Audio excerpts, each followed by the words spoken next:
चल का ये जो माहौल कभी कभी बिगड़ जाता है, उसके वो तो क्या हर कारण? जगह है। नहीं मतलब हम लोग जब बात करते हैं पढ़ाई की, प्रतिभावान छात्र आते हैं तो उन प्रतिभावान छात्रों के बीच ऐसा क्या आता है कि फर्स्ट ईयर से थर्ड ईयर आते आते ईंटा गुम्मा पत्थर चलने लगते हैं। हम आपसे पूछना चाहेंगे कि सीयूटी अगली बार जो बैठने वाले हैं इस एग्ज़ाम में, उनके लिए क्या तैयारी के लिए वो क्या एजेंडे अपनाएं? मैं पूरे विश्वास के साथ कह सकता हूँ, जो किताबें मैंने पढ़ी है अगर उन्हें केवल फॉलो कर लें तो 100% CUET निकलना फिक्स। और अगर BHU में हॉस्टल मिल गया तो उससे बड़ा आनंद, उससे बड़ा सुख कोई नहीं है, क्योंकि फैकल्टी वाले का बिरला हॉस्टल फेमस है ही। मैं आपको अपना बताता हूँ। 4 सेक्शन होते हैं जनरल टेस्ट में, पहला मैथ, दूसरा रीजनिंग, तीसरा जी क्षमा चाहूँगा इस पे मैंने शायद का हो ये सब होई नहीं नाम बर्बाद करवा BHU का। वेब सीरीज बना करके बदनाम कर दिए हमारे मिर्जापुर को। ऐसा कुछ है नहीं। आपके पढ़ाई के साथ तो क्या क्या करते हैं आप जो टेंशन मुक्त रहते अगर हैं? से वो युवा है, युवा यानी वायु के वेग से चलने वाले, तो उन्हें कोई रोक नहीं सकता। दोस्तों अभी एक वीडियो बना रहे थे MA जोग्राफ़ी MSc जोग्राफ़ी पे, जो आपने पहले देखा होगा। तो सबसे आखिरी में मिले हमें एक छात्र BHU के, तो हमें लगा कि कुछ और भी बातें करनी चाहिए। यहाँ से लोग बहुत ऐसे लोग होते हैं जो फॉर्म भरते हैं CUET के लिए और BHU आना चाहते हैं बहुत ज़्यादा। आप नर्वस तो नहीं हो रहे हैं ना? नहीं, बिल्कुल नहीं। नहीं तो CUET में अगर आप आना चाहते हैं और सोशल साइंस के हैं ना आप जी, social science BA social science में आना चाहते हैं CUET के थ्रू, 2022 की पूरी जानकारी आपको इस वीडियो में देने वाले हैं। तो आइए शुरू करते हैं। पूछते हैं क्या नाम है भाई आपका? भैया मेरा नाम अतुल कुमार दुबे है अतुल। और मैं मिर्ज़ापुर का निवासी हूँ। इसमें मैं बनारस हिंदू यूनिवर्सिटी के सोशल साइंस फैकल्टी के प्रथम वर्ष का छात्र हूँ। मज़ा आ रहा है यहाँ पढ़ाई करके? जी बहुत बढ़िया। यहाँ पे सभी टीचर्स एक्सपीरियंसिव हैं, जैसा मैंने सोचा था उससे बढ़ करके मुझे यहाँ पे मिला है सब मिले कुछ। हैं? जी बहुत, सभी टीचर कोऑपरेटिव हैं स्टूडेंट्स के लिए और बहुत अच्छे से पढ़ाई होती है, रेगुलर क्लासेस चलती रेगुलर क्लासेस चलती है? वो जो लोग बोलते हैं कि रेगुलर क्लासेस नहीं चलती है वो बेकार नहीं, बोलते हैं। बिल्कुल नहीं, सभी रेगुलर क्लासेस डेली चलती हैं हर सब्जेक्ट की। 2022 में आप आए CUET देकर के ना? जी कितना नंबर आया आपका? मेरा 362 अंक था 400 में। 362 आउट ऑफ 400, 400। बढ़िया नंबर था यार। कोई और बोला बढ़िया नंबर था? हाँ सब लोग बोले। तो कैसे आया ये बढ़िया नंबर? ये बढ़िया नंबर बस एकदम सामान्य पढ़ाई से हुआ। हाँ? और मैथ रीजनिंग पे कमांड अगर रहेगा हाँ। तो BA सोशल साइंस या BA आर्ट्स में निकालना बहुत ही आसान हो जाएगा। मैथ्स और रीजनिंग बस पूछा जा रहा है और कुछ नहीं, नहीं? मेन पोर्शन मैथ रीजनिंग है, बाकी सब तो आसान ही है। GT के लिए कैसे प्रिपेयर करें यार? GT के लिए ही देखिए 2 सेक्शन है इसमें CUET में। BA अगर आप करना चाहते हैं बनारस हिंदू यूनिवर्सिटी से तो BA आर्ट्स और सोशल दोनों के लिए ही 2 सेक्शन होते हैं। अच्छा। पहला है एक तो लैंग्वेज सेक्शन जिसमें हिंदी या इंग्लिश होगा और दूसरा सेक्शन GT का। तो हिंदी के लिए सामान्य रूप से उसमें 15 से 20 क्वेश्चन पूछे जाते हैं पैसेज के। उसमें पैसेज दिया रहेगा और उससे संबंधित 3-4 क्वेश्चन पूछे जाएंगे और उनका बहुविकल्पी क्वेश्चन और उनका आंसर देना रहेगा, टिक लगाना रहेगा। बहुत ही आसान, पूरा पैसेज में से ही रहता है। 1-2 ठे वोकैबुलरी स्कोरिंग होता है वो? जी बहुत। उसमें मुझे लगता है कि कई सारे बच्चे होंगे जो कि पूरा नंबर पाए हैं। मेरा केवल 1 क्वेश्चन गलत हुआ था। और 50 क्वेश्चन होते हैं, उसमें से 40 क्वेश्चन केवल करना होता है, 10 क्वेश्चन छोड़ना ही है निश्चित रूप से। क्यों? आपको मतलब उनका नियम है। अब या तो उनका इस मेरिट को ज़्यादा से ज़्यादा बढ़ाने का, स्कोर को हाई करने का उद्देश्य हो NTA का, इसलिए ऐसा इन्होंने किया हो। क्या नाम बताया आपने अपना? अतुल कुमार दुबे। अतुल लोग बोलते हैं कि 500 में 2 डोमेन लेते हैं तो टोटल मिला के 500 हो जाता है। 300 GT, 200 लैंग्वेज। लेकिन यहाँ पे BHU में हम 400 में से क्यों जोड़ रहे हैं? आपने बोला कि हमारा 400 में से 362 नंबर आया। BHU का नियम थोड़ा सा अलग है। यहाँ पे जो 2 सेक्शन है, सेक्शन 1 और सेक्शन 3 यानी कि GT और लैंग्वेज का, तो GT का तो पूरा मार्क्स जुड़ता है 300 का। लेकिन जो पहला वाला पोर्शन है लैंग्वेज का, उसमें उसका केवल आधा नंबर जोड़ा जाएगा। जैसे 200 नंबर पूर्णांक है लैंग्वेज का, तो उसका केवल आधा 100 नंबर ही जोड़ा जाता है। मतलब 200 में से अगर आपने 120 नंबर लाए हैं तो 60 नंबर 60 नंबर ही जोड़ा जाएगा। अवार्ड किया जाएगा। 7 नंबर जी 60 नंबर केवल जोड़ा जाएगा और GT का पूरा जोड़ा जाएगा। तो ये BA सोशल साइंस में कितनी सीट है टोटल? BA सोशल साइंस में मुझे करेक्ट तो नहीं पता, लेकिन लगभग 700 के करीब रहती हैं। और बढ़िया, इसमें तो हाईएस्ट सुना है कि कितना नंबर है हाईएस्ट सबका यहाँ पे? हाईएस्ट इस बार 392 नंबर। 392 नंबर। तो अगर बढ़िया हमारा अच्छा नंबर आता है और हम तब किस में कौन सा सब्जेक्ट प्रेफर कर सकते हैं, कौन सा सब्जेक्ट चूज़ कर सकते हैं? बीए करने का मुख्यतः उद्देश्य ज़्यादातर लोगों का सिविल सर्विस या गवर्नमेंट जॉब्स की तैयारी करना होता है, क्योंकि इससे जीएस के portion history, economics, geography, political science ये सब कवर हो जाते हैं। कवर हो जाते हैं। तो यहाँ पर मुख्य रूप से अगर आप बीए करना चाहते हैं तो आपको सभी सब्जेक्ट उपलब्ध हैं। हिस्ट्री ऑनर्स उपलब्ध है, economics, geography, political science, sociology, psychology, सभी सब्जेक्ट अवेलेबल हैं। तो आपको जिसमें रुचि हो उस हिसाब से चयन कर सकते हैं। जैसे मैंने अपना हिस्ट्री, इकोनॉमिक्स, जियोग्राफी चुना है और प्लस यहाँ पे एंसिलरी भी मिलता है और जगह पे नहीं, केवल बीएचयू में। मज़ा आ रहा है यहाँ पे पढ़ाई करके? जी बहुत बढ़िया, सब टीचर्स बहुत अच्छे हैं, मुझे तो बहुत आनंद आ रहा है, बस ऐसे ही चलता रहे। और ये एंसिलरी सब्जेक्ट का क्या फंडा है, आप क्या समझा रहे थे? एंसिलरी सब्जेक्ट केवल बीएचयू में ही होता है और जगह नहीं होता। एंसिलरी मतलब आपको एक तरीके से अगर मैं अपने अनुसार बताऊं तो बीएचयू में ये देने का उद्देश्य ये है कि आपको एक्स्ट्रा भी तैयारी आप करते रहिए ताकि आपको भविष्य में ये काम दे। जैसे मेरा 3 सब्जेक्ट है, हिस्ट्री, इकोनॉमिक्स, जियोग्राफी, लेकिन यहाँ हमको बीएचयू की ओर से अपनी तरफ से पॉलिटिकल साइंस भी दिया गया है, यानी कि सोशल साइंस पूरा मेरा कवर हो रहा है। तो ये एक एक्स्ट्रा सब्जेक्ट यहाँ पे दिया जाता है पढ़ने के लिए, ताकि आप अपनी पढ़ाई उसके साथ जारी रखें और इसका नंबर भी जोड़ा जाता है सीजीपीए में। सीजीपीए में जोड़ा जाता है। हिस्ट्री ऑनर्स मिला कि पॉलिटिकल साइंस ऑनर्स मिला? हिस्ट्री ऑनर्स मिला है। हिस्ट्री ऑनर्स मिला। तो इसी में एमए हिस्ट्री करेंगे कि बदल देंगे आगे चल के? मज़ा आ रहा है हिस्ट्री पढ़ के? जी बहुत इंटरेस्टिंग है सभी सब्जेक्ट, लेकिन मुझे लगता है कि मैं इकोनॉमिक्स करवा लूँगा क्योंकि वो सबसे ज़्यादा इंटरेस्टिंग है इन तीनों में। दरअसल क्या होता है कि आप सेकेंड ईयर बीतने के बाद जब आप 5th सेमेस्टर में पहुंचते हैं तो बदल सकते हैं अपना सब्जेक्ट ना, लेकिन उसी में से बदलेंगे जो 3 मिला है, और 3 जो मिला है उसको ठीक से चूज़ करिए, क्योंकि बेस्ट कॉम्बिनेशंस क्या होते हैं ये आपको पोर्टल पे मिल जाएंगे भरते समय। जैसे कि स्टैटिस्टिक्स, मैथमेटिक्स, ज्योग्राफी, इकोनॉमिक्स और कुछ पॉलिटिकल साइंस, सोशोलॉजी, यही सब सभी सब्जेक्ट यही सब क्रम में है। और फॉरेन लैंग्वेज सोशल साइंस में नहीं पढ़ाया जाता ना? इसके बारे में तो मुझे नॉलेज। आर्ट्स फैकल्टी में, क्योंकि मैं आर्ट्स फैकल्टी का स्टूडेंट रहा हूँ। कहो। मैं भी तो 4 साल पहले पढ़ा हूँ। मिर्ज़ापुर का हालचाल कैसा है? मिर्ज़ापुर बहुत बढ़िया सिटी है। अब ये तो वेब सीरीज बना करके बदनाम कर दिए हमारे मिर्ज़ापुर को। ऐसा कुछ है नहीं?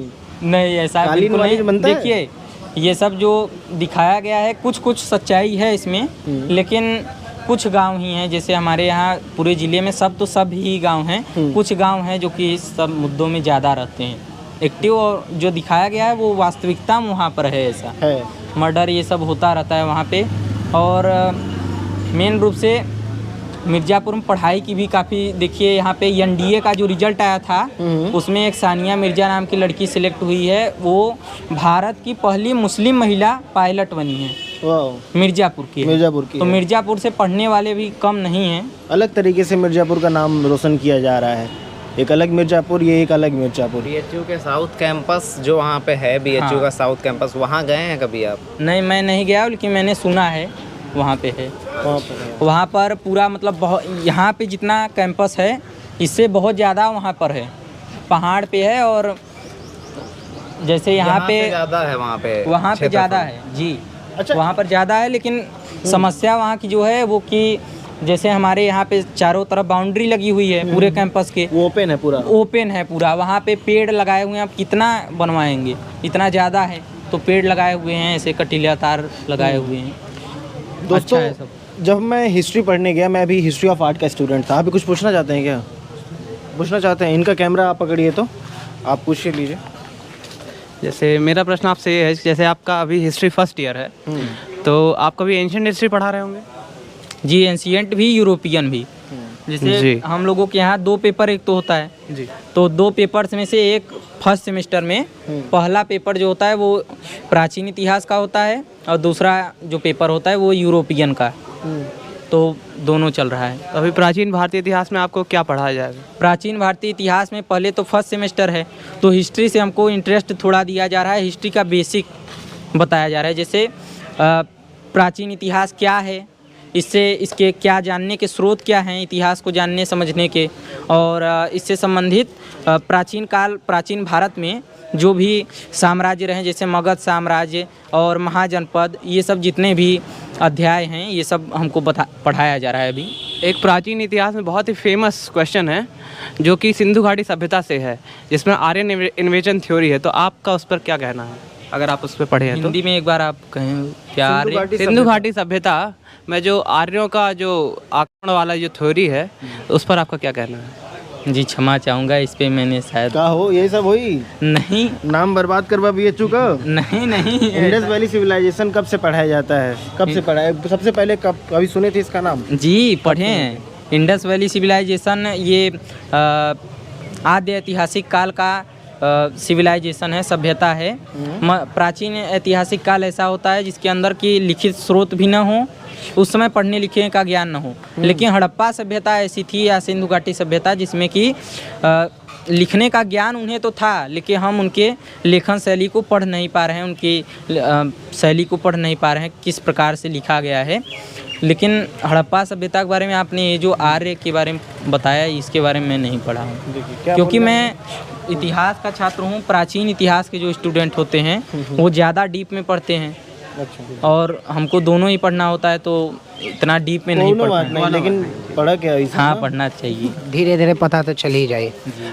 चूँकि आर्यों का जो है हिस्ट्री हमने भी यहाँ से पढ़ा है, तो आर्यों का आक्रमण कहीं न कहीं मतलब ये देखा जाता है सिंधु घाटी सभ्यता के मतलब पतन होने के बहुत सारे कारण हैं।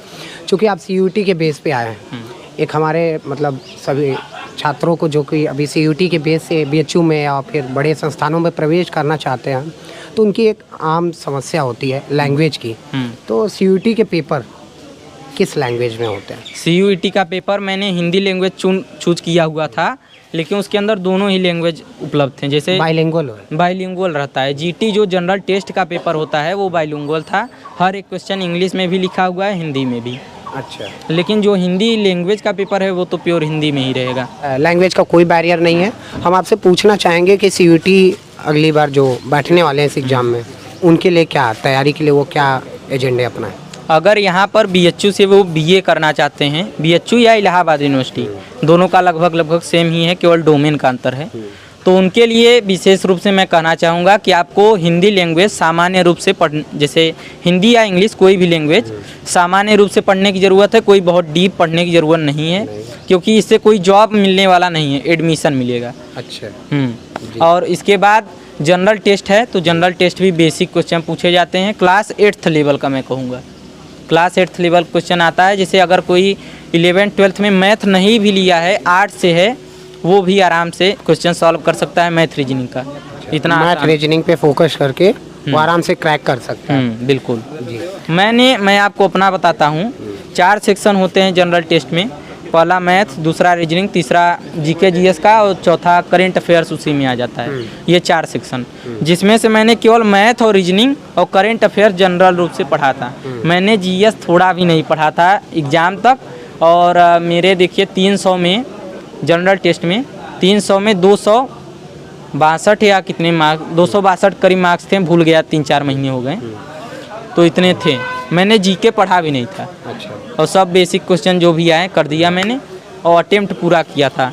अच्छा। BHU में प्रवेश करने के बाद यहाँ पे सेमेस्टर एग्ज़ाम, चूँकि सेमेस्टर एग्ज़ाम कब से आपका? मेरा सेमेस्टर एग्ज़ाम जस्ट 2 दिनों के बाद शुरू अच्छा, 2 दिन बाद है जी। क्या फील हो रहा है, कैसा माहौल? माहौल अच्छा है, पढ़ाया गया है, सभी चैप्टर अच्छे, सिलेबस कंप्लीट कराया गया है। अब ज़रूरत है केवल अपने से रिवीजन करने की। आप तैयार हैं पूरी तरीके से? तैयार हैं। अब कम नंबर आए तो वो दूसरी बात है, अब लिखने का अपनी ओर तो प्रयास करेंगे ही, लेकिन अब जो होगा वो देखा जाएगा। कोई ऐसा प्रेशर वगैरह तो फील नहीं कर रहे हैं? नहीं, बिल्कुल प्रेशर नहीं, एकदम टेंशन से मुक्त हैं। पढ़ाया गया है, सब कुछ पढ़े हैं, अपनी प्रतिभा का प्रदर्शन करेंगे परीक्षा में। और बच्चों को क्या सलाह देना चाहेंगे टेंशन मुक्त रहने का? कि आपके पढ़ाई के साथ तो क्या क्या करते हैं आप जो टेंशन मुक्त रहते हैं? अगर सेमेस्टर एग्ज़ाम के लिए, यहाँ के लिए अगर मैं बताऊँ तो टेंशन लेने की कोई ज़रूरत नहीं है। आप सेमेस्टर एग्ज़ाम में 100% पा जाएं तो भी आपके सफल होने की गारंटी ज़िंदगी में कोई नहीं ले सकता। तो इसीलिए मैं कहूँगा किसी चीज़ का टेंशन नहीं लेना चाहिए, मतलब आत्मसंतुष्टि चाहिए। और मैं भी कोई अभी बहुत बड़े पद पे नहीं पहुँच गया हूँ कि मैं कुछ कह सकता हूँ, इसलिए मेरा भी इतना ज़्यादा बोलना उचित नहीं है। लेकिन मैं यही कहूँगा कि सेमेस्टर एग्ज़ाम का टेंशन नहीं लेना चाहिए, अपना कर्म करना चाहिए, पढ़ना चाहिए। अब परीक्षा में नंबर कम आए वो दूसरी बात है। तो मैं सलाह देना चाहूँगा मैं अपना एक्सपीरियंस बताना चाहूँगा मेरे अपने सेमेस्टर एग्ज़ाम का। दरअसल मैं उतना पढ़ाई नहीं किया करता रहा, लेकिन मेरे कुछ मित्र रहे, तो मैं सभी मित्रों को फ़ोन करके एक एक टॉपिक बता दिया करता रहा और फिर हर एक के पास जाके एक एक घंटा डिस्कस किया करता रहा। उसके बाद मैं सेमेस्टर एग्ज़ाम देता रहा। सब लोग के वही 55-56 नंबर आते रहे, मेरे 60 नंबर आते रहे। ग्रुप स्टडी का कमाल। ग्रुप स्टडी का कमाल रहा है, ग्रुप डिस्कशन का। ग्रुप डिस्कशन काफ़ी कारगर होता है। बहुत कारगर रहता है ये, और मतलब पढ़ने से ज़्यादा अच्छा ग्रुप डिस्कशन रहता है, वो याद रह जाता है और लिखने में काफ़ी काम आता है। मित्र भी तो होने चाहिए। आपके मित्र जैसे मित्र भी तो होने चाहिए। सही बात, आपके जैसे मित्र भी होने चाहिए भैया। वो तो बस मित्र बनाने का वो है। बीएचयू में मैं समझता हूँ जितने भी लड़के एंट्रेंस क्वालिफाई करके आते हैं कोई किसी से कम नहीं होता। इतना मैं कह सकता हूँ क्योंकि मैंने अपने यूपी बोर्ड में हाई स्कूल इंटरमीडिएट में टॉप किया, और जितने भी लड़कों को मैं देख पा रहा हूँ अपने क्लास के। में टॉप किया आपने? जी नहीं, ज़िले में मिर्ज़ापुर ज़िले में मेरा हाई स्कूल में 5वां स्थान था, और इंटरमीडिएट में तो 3 मार्क्स कम थे, नहीं तो टॉप 10 में आ जाता। कितना परसेंटेज था? हाई स्कूल मेरा जी हाई स्कूल मेरा 89.5% और इंटर में 83.6% था। बहुत बढ़िया। शुरुआत से ही प्रतिभाशाली छात्र रहे हैं। हम अपने भरा हुआ है बीएचयू, बस हमें खोजने की ज़रूरत है। अपने जैसा दोस्त हमें बनाना है, उस तरह की प्रतिभा के लिए थोड़ा सा रिसर्च करनी पड़ती है, पर लोग मिलते हैं, चौक चौराहे गली हर जगह लोग मिलते हैं। बनारस विद्वानों का शहर है जी। और अगर आपका अच्छा मार्क्स आता है सीयूईटी में तो आपको ये बीएचयू में हॉस्टल मिलता है, और अगर बीएचयू में हॉस्टल मिल गया तो उससे बड़ा आनंद, उससे बड़ा सुख कोई नहीं है, क्योंकि फैकल्टी वाले का बिरला हॉस्टल फेमस है ही। हाँ, सभी हॉस्टल आपको मिला है? जी नहीं, मुझे नहीं मिल पाया, क्योंकि मेरा डिस्टेंस बीएचयू में 2 फैक्टर देखे जाते हैं इंट्रेंस हॉस्टल में। पहला आपका नंबर, दूसरा डिस्टेंस। तो डिस्टेंस के कारण मुझे नहीं मिला। डिस्टेंस के कारण नहीं जी, है। मेरा बिल्कुल बगल ही है मिर्ज़ापुर। तो हॉस्टल आते जाते रहते हैं? हॉस्टल आता जाता हूँ मैं। हॉस्टल में आपको पूरी संगत मिलती है, और ज़्यादातर हाई रैंकर्स को ही हॉस्टल मिलता है।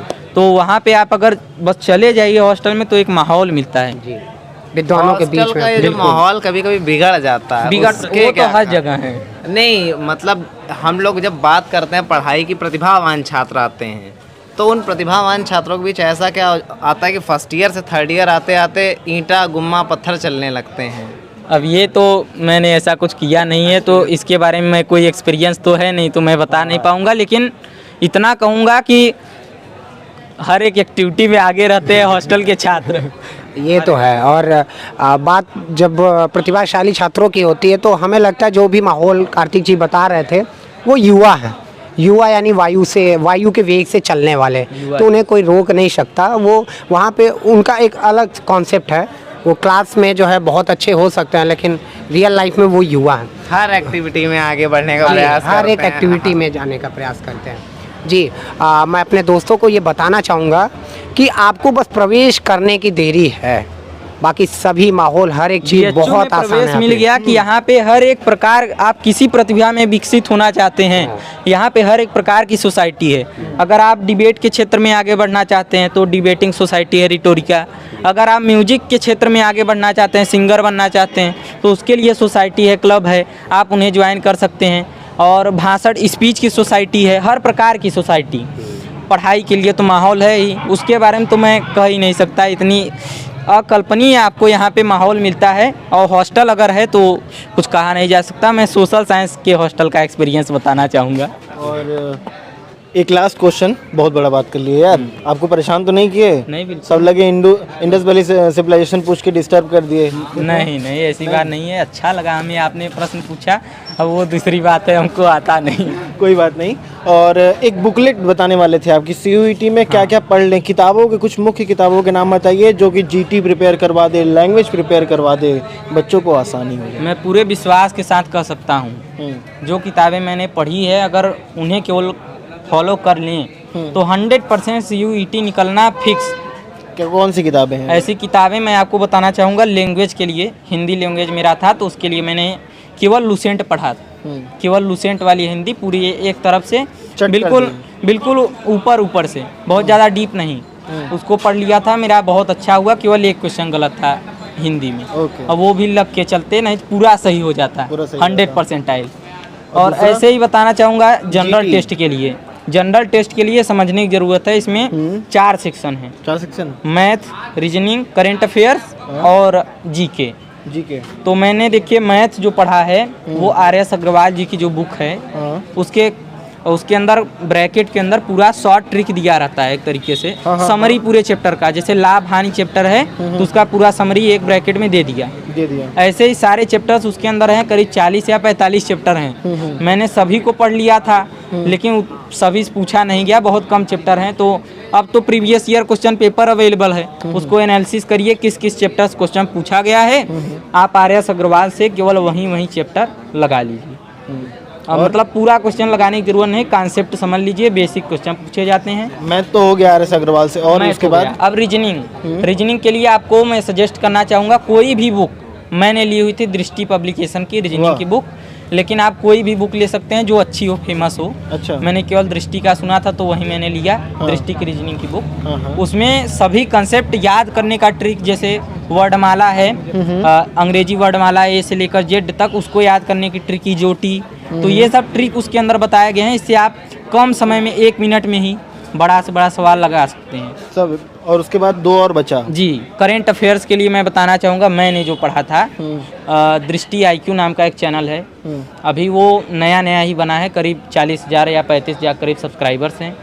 मैं आपको लिख के दे सकता हूँ, वो मंथली करंट अफेयर्स का केवल एक वीडियो आता है उनका। अच्छा। मंथली करंट अफेयर्स केवल एक वीडियो 1 घंटा 20 मिनट के करीब का रहता है।